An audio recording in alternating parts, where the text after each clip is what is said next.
I made $1 million, and here's how I would do it again. Number one, create a map. And by this I mean select a goal, select the industry you want to be in, because this is where your journey will start. If you want to build a wealth, you need to pick an industry. You really need to commit to that industry. Great examples of these is recruitment. You recruiting employees for different companies. Marketing, sales, creating an audience, videography, whatever it might be. That can be something you're passionate about, or even better, if you're already in the industry working, you can think of ideas and you can start from that point to possibly build your own company or make $1 million.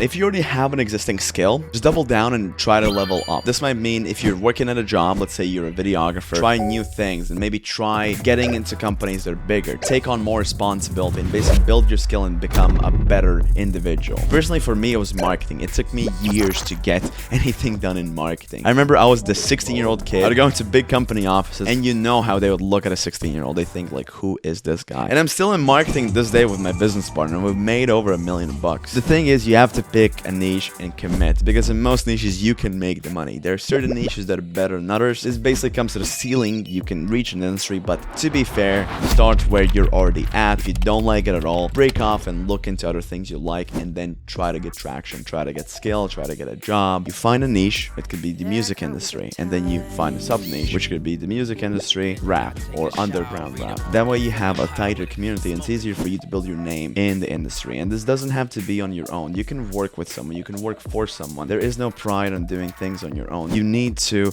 be in an industry, understand the specific problems, and from the specifics you will find opportunities. And when opportunity meets skills, when you have the opportunity to make $1 million.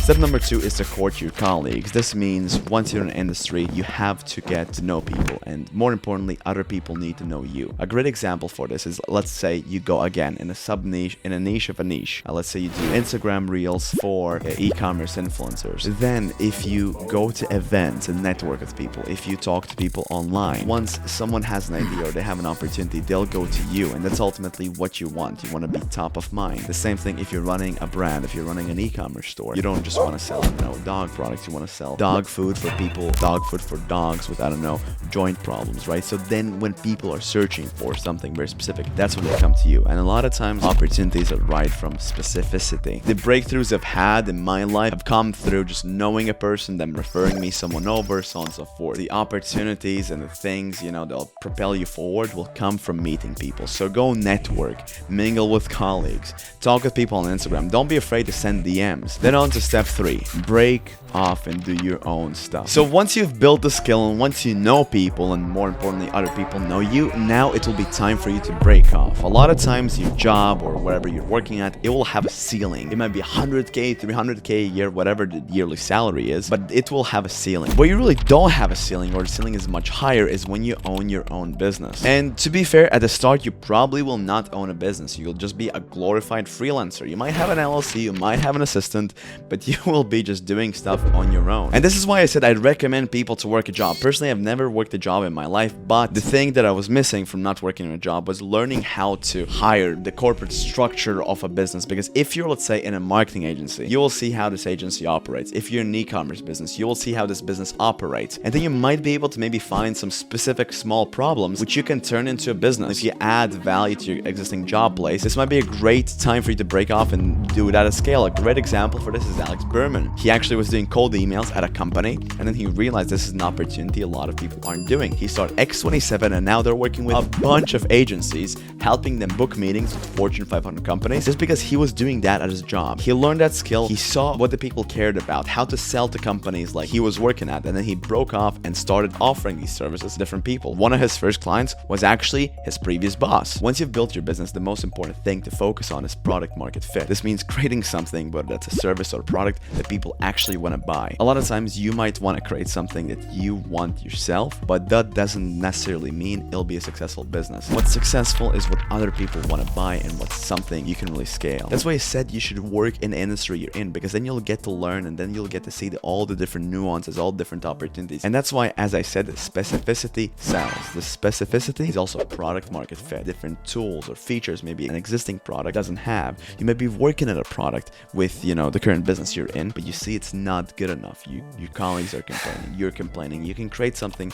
that's better than the product that is in the market and may possibly crush the competition. Now, the easiest way for you to start one of these businesses practice is just to start. Initially, don't think about it that much. Just go into it and figure things out as you go. A lot of things I did were figured out as I went through. Now, later down the line, as you have more capital and as you're building something bigger, you do want to plan in advance. But when you're starting out, just start. That's what matters. At the start, you don't have many risks. A lot of times, the only risk you have is time. And ultimately, you'll be able to win it back. Then, once you have product market fit, once you're selling, once you have traction, you're gonna run into your next bottleneck is of you not having enough hours and you not having enough skill or time to continue growing the business. And this is where you move on to hiring a team. The best way to hire is to immediately look for bottlenecks. Let's say you have an agency. Your first bottleneck might be service fulfillment. If you do SEO, it might be difficult for you to get backlinks. It might be difficult for you to write blogs. That should be the position you should hire around. If you have a video creation agency, you might need more video editors. Let's say create Instagram reels, so on and so forth.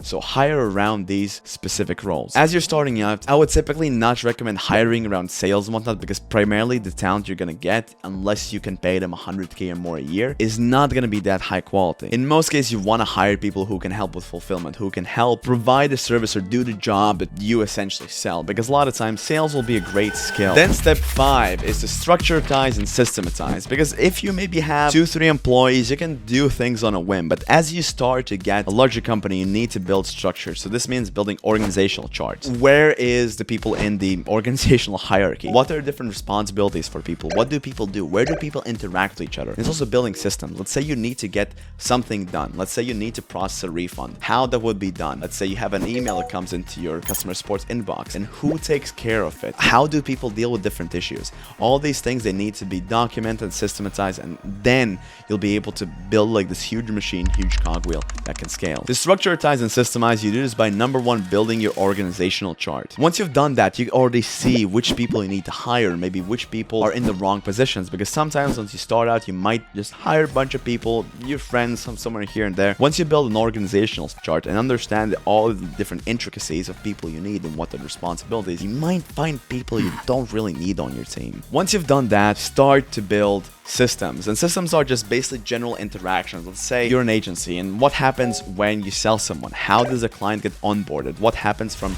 you hopping on the sales call to them having a wonderful customer experience? What's the process that happens in between? That is a system. Within the system, you would have processes which are documented by SOPs. Let's say you have a new client. First thing is, let's say you have an onboarding form which the client needs to fill out. Or if you have an e-commerce store, you might have sales. That's basically people buy your products. What happens next is those sales, they get put into a CRM, a customer relationship management tool, typically Shopify, and then you can take these orders and you can basically pass them off to a virtual assistant or your 3PL, which is a third-party logistics company. That is a system. The way to complete these different steps, those would be SOPs, and once you write them out, once you build them out, you have a system in place, and you can put people to basically fulfill the system. And then a bonus thing: what got you here will not get you there, because what got you to where you are now is not gonna get you to where you are later. If you break off and start to build your own thing, you know, your first K is gonna be very difficult. What got you to the first K is not gonna be the same thing that gets you to the 10K. The 10K to 30, again, what got you from 10 to 30K is not gonna be the same thing. It's gonna get you from 30 to 100K. And a lot of times you need to keep asking yourself these questions about, what are things I don't yet know? If I was making 100K a month, what would I know then? This is a very powerful thought experiment, because it makes you think and makes you realize that there are a lot of things you don't yet know, and you might have opportunities, you might have bottlenecks